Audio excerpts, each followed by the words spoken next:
आजच्या ह्या व्हिडिओमध्ये आपण आरी कट वर्क बघूया. तर आरी कट वर्क म्हणजे कसं असतं, तर मी इथं तुम्हाला एक फोटो देईन. त्या फोटोवरती तुम्ही बघून तुम्ही समजून घेऊ शकता.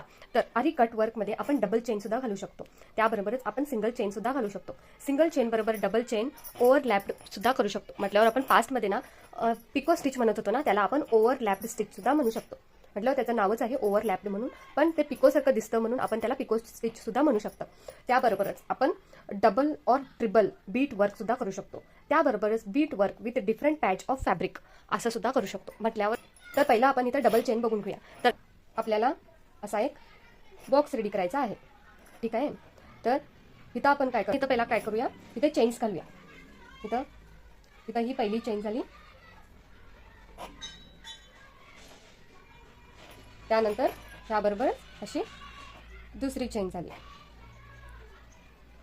त्यानंतर ह्यो आतला फॅब्रिक असतो ना, ह्याला कट करायचा असतो. ह्यालाच double chain fabric double chain stitch सुद्धा म्हणू शकता. कट वर्क डबल चेन असं सुद्धा म्हणू शकतो. म्हणजे ह्यालाच कणी आपण कट वर्क म्हणतो. तर ह्याबरोबरच आपण इथं ओव्हरलॅप स्टिच घालू शकतो. म्हटलं ओव्हरलॅप म्हणजे कसं, आता इथं आपण जसं आपण पास्टमध्ये पिको स्टिच केलेलं आहे, म्हटलं असं झिगझॅग आपल्याला स्टिचेस घालायचे आहेत.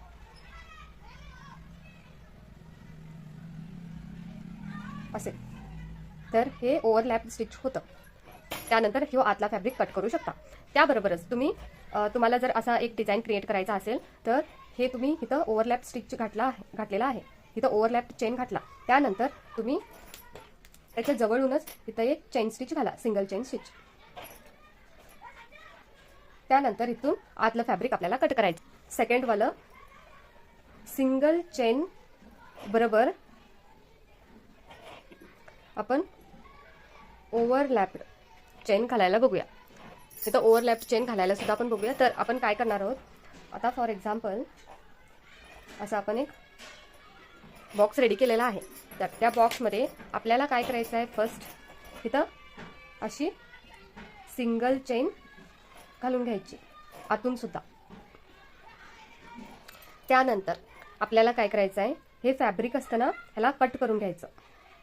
कट करून झाल्यानंतर आपल्याला इथं ओव्हरलॅप चेन घालायची अशी.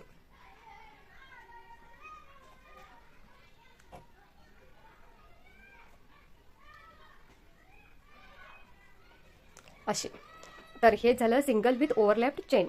ह्याला ह्या फॅब्रिकला कट करूनच करायचं. म्हटल्यावर इथं मी नो कन्सिडर करते, म्हटलं इथं फॅब्रिक नसेल, ठीक आहे. तर त्यानंतर आपण